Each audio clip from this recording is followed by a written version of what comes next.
Today we talk about the structuring assignment. I know that if it's the first time you see this way of writing code, it will look a bit. Let's cut some pizza. JavaScript is a language. Don't be scared of JavaScript. JavaScript is very flexible. JavaScript is your friend.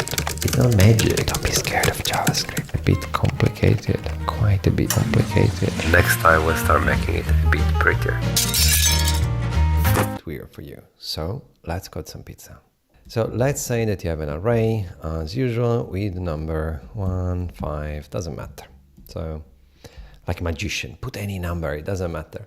Okay, so let's say that we want to take this number as separate variables.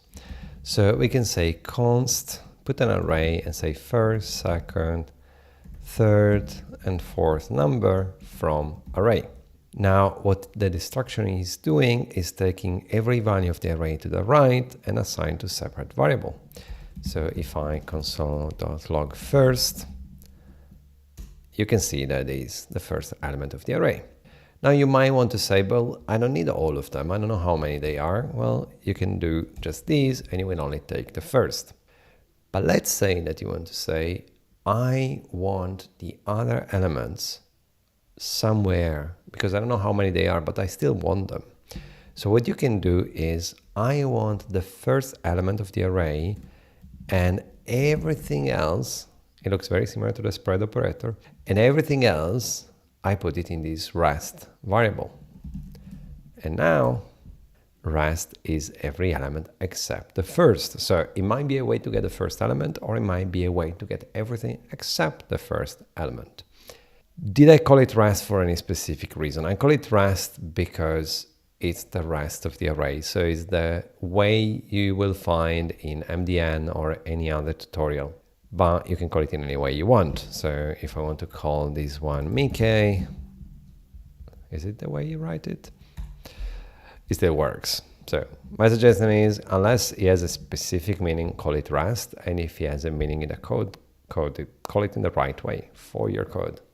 Now, this way of assigning also works with objects. So the way to deconstructing on the left. So let's say I have a persona which has a name, a surname, and a phone number, +39, blah, blah, blah, blah. Okay, I forgot an equal, that's why everything is red, that's no worry. So if I want to extract each of those into variables, I can do const name, surname, and any other that I want from persona. And now I can console log name. And it works.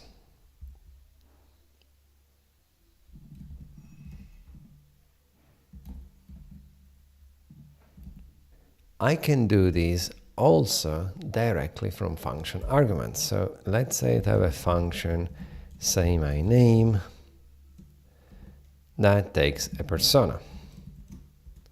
So in here I would say console.log persona.name. Console.log, no, I don't need to. So now I just need to call it, say my name, and pass this persona. And it says Stefano because persona.name is here. Don't get confused, this persona is the internal argument, so this one can be called anything. Now, let's say I don't want to do persona.name, but I want to take just the name directly. So this is equivalent because I'm spreading from any object that is passed to me. I'm taking the property name and then console logging name.